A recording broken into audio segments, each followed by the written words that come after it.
For better or worse, we spend a lot of time, especially in the United States, talking about the top 1%. I often can't help but compare myself to others financially, and while it's definitely not always a healthy habit, especially when you're comparing yourself to the richest of the rich, what if instead we took a second to analyze how the 1% built their wealth and then made a plan to see if we could do it ourselves? Instead of buying a lottery ticket, waiting for our big break, or relying on that one mysteriously rich relative to somehow put us in their will, we actually broke down the income and the net worth of the top 1% and see what we can learn. Hey everyone, it's Levi from Wall Street Survivor, and today I'm super excited because we're talking about what it takes to be in the top 1%. Now, there are two common ways to break down the top 1% of wealth. The first is by income, and the second is by net worth. Income is the amount of money that you earn every year, while net worth is the total dollar value of your assets minus your liabilities. This is important because you can use different strategies to build your net worth versus your income. But today we're talking about both. So let's start with some averages. According to the College Investor, the average 22-year-old like me has a whopping net worth of negative $39,915. That's right, the number's negative. You might ask yourself, how is that possible? That's the average? Remember though, net worth is assets minus liabilities, and a lot of us have student loans. But that's why it's so important in your 20s to do whatever you can to minimize your student loans and avoid any other kind of debt at all costs. Now, it gets a little better as we go. By the time you're 25, the average net worth is still negative, but it decreases by $13,000 to around $23,700. The average net worth of a 30-year-old, still negative, $1,043 in the red. The average net worth of a 35-year-old finally gets into the positive with around $25,000. And by the time you're 39, you're at $69,000. Now, let's talk about average income. From 20 to 24 years old, your average income is around $30,000 a year. From 25 to 34, that's where we see our biggest jump, all the way up to $43,000 a year. And then from 35 to 44, that number increases to an average of $53,144 a year. Now, that still may not sound like a lot, but remember, these are averages, and don't worry, we're getting to the top 1% later. But before we do that, let's talk about some financial tips that can take you from average to high achieving, possibly even to the top 1%. Now, the first point that I'll say is make a budget. It's impossible to build a financial future without knowing what your income is, how much you're spending, and how much you're investing. At Wall Street Survivor, we like to use the 50-30-20 rule, which means that your expenses should add up to no more than 50% of your income, 20% of your income should be saved or invested, and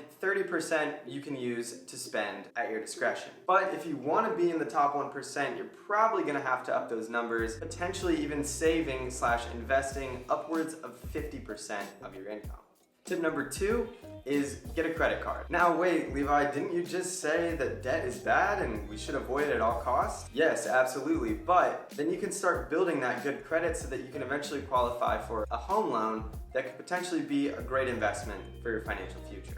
But remember, always pay it off on time, try to never carry a balance, and try to keep your spending below 30% of your credit limit, meaning that if a credit card is willing to lend you $1,000 a month, you're probably not going to want to put more than $300 on it every month in order to maintain a good credit score. If you're overwhelmed and don't know where to start with getting a credit card, check out the link in the description below for Credit Karma. Credit Karma helps you sift through all the pros and cons of the credit cards that are out there, give you recommended credit cards based on your credit history, and they'll even give you tips for increasing your credit score. So if you're interested in Credit Karma, check out the link in the description below. Now moving on to tip number 3, open a Roth IRA. Now that you're saving 20% of your income at least, it's time to do something useful with it. A Roth IRA is one of the most valuable tools that a young investor can have in their tool belt. The magic of the Roth IRA is that it allows you to contribute after-tax dollars so that you don't have to pay taxes on your gains when you retire. You pay the tax up front so that as your taxable income increases, as you hopefully make more money throughout your life,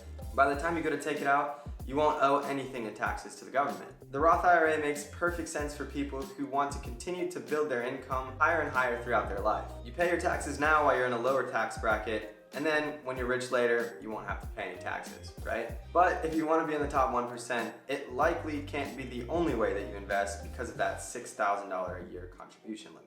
A Roth IRA doesn't invest your money for you. So when a lot of people open their Roth IRAs, they start investing in broad market index funds that track the gains of the overall US economy. So maybe consider starting there. Finally, tip number 4 is all about income and creating multiple ways to earn it. The average millionaire has not 1, not 2, but 7 income streams. And most of us are happy with just our typical 9-to-5 job. If you want to hit the top 1% of earners, you definitely need to diversify your income streams and hopefully figure out how to build passive income that doesn't involve you spending your time. One income stream that I have that allows me to earn money passively is through a company called BlockFi. Now, I've decided to take the risk and invest some of my money in cryptocurrency, which definitely isn't for everybody. But BlockFi pays me interest to keep my cryptocurrency with them so that they can lend it out just like a bank would. Right now, I'm earning between 5 and 8% on all my cryptocurrencies, which is way better than any savings or checking account that you're gonna get right now. So if you like cryptocurrency or are interested in it, check out BlockFi using the link below and start earning interest and passive income on the crypto assets that you already have sitting in your wallet anyway. In fact, if you do want to build your income streams that way and you use the link below, you actually get some free Bitcoin for doing it. Now, I know I said we were going to talk about the 1%, but I just listed off average net worth and income and then gave you a bunch of tips about how to get there. So here's what you've been waiting for, the top 1% of income and net worth by age in the United States. The top 1% net worth for ages 18 to 24 is over $400,000, and I'm about to be out of that bracket and have nowhere close to that if I take my assets and subtract my liabilities. The top 1% for 25 to 29 is $606,000. Once you get up to your 30s, from 30 to 34, it's close to $1 million of net worth at $956,000 in order to be in the top 1%.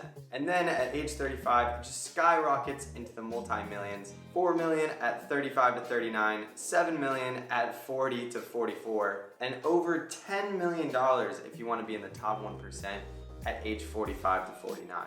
Now, this may seem completely unattainable to you, but if you build a life of good financial habits starting early, you can take advantage of compound interest and continue making good investment decisions, and you'll be surprised just how fast your money grows. So now let's talk about income, which I'll be honest is a little more conceivable than the 1% of net worth. In order to be the top 1% of 25-year-old earners, you need to earn $116,000 a year. So especially if you pick up a side hustle and create those multiple income streams, it seems a little bit more possible. At 30 years old, the top 1% starts at $173,000. 35, it almost doubles to $291,000. At 40, it goes all the way up to $388,000 and then $458,000 at age 45. And then that's pretty much your top earning years, and it starts to decline after that, going down to $452,000 by age 50. Sounds easy enough, right? Totally kidding. These are ridiculously high numbers, and they're really just used to make a point that, again, while it's not always healthy to compare yourself to the richest of the rich,